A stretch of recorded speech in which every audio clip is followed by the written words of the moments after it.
In this section, I'm going to show you how Refworks can help you write papers. First, let's recap where we are. We searched CINAHL and found some great articles on obesity in children, and we've pulled them into our Refworks account. We've made sure that we have DOIs for all our articles, and now we are ready to start writing our paper. Fortunately, Refworks has a program called Write-N-Cite that will help us with our citations. Let me start by explaining what Write-N-Cite does. Write-N-Cite is a plugin for Microsoft Word that helps you create in-text citations in your papers and creates the bibliography for you. It works for both Mac and PCs, but you do need to have Microsoft Word installed. Let's go back over to the Refworks guide I showed you earlier. When we saw this page before, we looked at this Get Started tab. We skipped the second tab, adding references, and now I'm going to talk about the Write-N-Cite tab. This page explains what Write-N-Cite is and provides instructions on how to download Write-N-Cite on your computer. We also have some links to instructions on using Write-N-Cite and a video tutorial that you may want to check out later. I'll start by showing you how to download Write-N-Cite from your Refworks account. To do this, log into your Refworks account, and Write-N-Cite is available under the Tools tab. So I'm going to go to Tools, then select Write-N-Cite.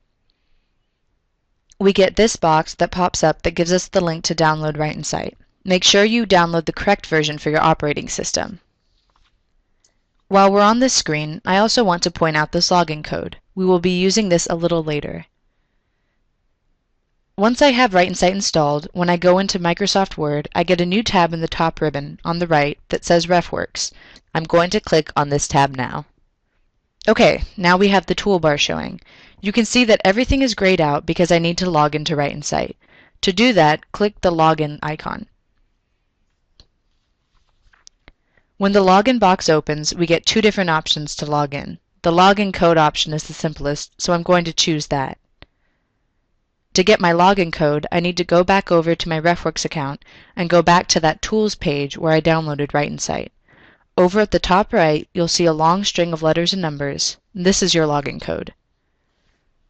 So I'm going to paste that string of characters into Word and select Login. Don't worry, you don't have to do this every time you use Write-N-Cite. If you are on your personal computer, you don't need to worry about logging in and out of Write-N-Cite every time you use Word. Write-N-Cite will remember this login code, and you will already be logged in each time you open Word. If you are on a shared computer, you will want to log out when you are finished working in Word. Now that I'm logged in, I can see all of the options in Write-N-Cite are available.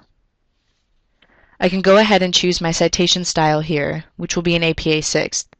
This list is pulled from that favorites list that we talked about in section 4 of this tutorial. Alright, so now I can start typing my paper like I normally would in Word. When I get to a place where I want a citation, I go to the Write-N-Cite toolbar and choose Insert Citation. Select Insert New. This opens up a box that shows all of my Refworks folders over to the left, and then the specific references over in the window on the right. I'm going to pick my Obesity Education folder because those are references I want to use for this paper. Now I find the article I want and click on it. The preview window shows what Write-N-Cite is going to insert in my paper. I select OK to insert a citation into the paper. Now we can see that the citation has been added to our paper in correct APA format. I can keep typing and then repeat the process when I get to the next place I want to add a citation. This time, I need to cite two different articles in this one sentence. To do that, I go back to Insert Citation / Insert New. From within my Obesity Education folder, I select the first reference. Then I select the plus button to the right of the Compose Citation box. This allows me to select a second article. Check the preview window to make sure the citation looks correct, and then click OK. Ta-da! Now I need to add a page number to my citation because I've used a direct quote from an article. I'll start off as previously, going to Insert Citation / Insert New.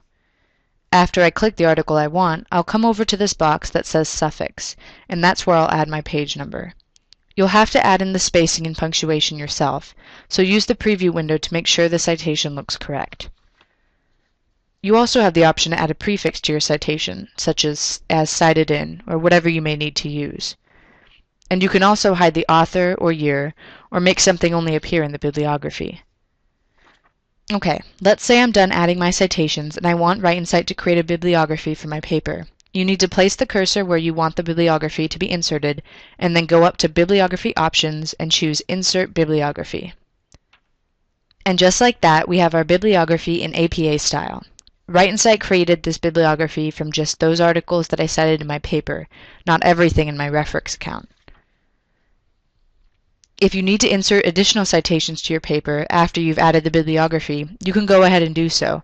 Just make sure to select Reapply Output Style after inserting in-text citations so that they are included in your list of references. So that's about it for Write-N-Cite. Go ahead and answer this quiz question and we can move on to the last section. Don't worry, it's a short one.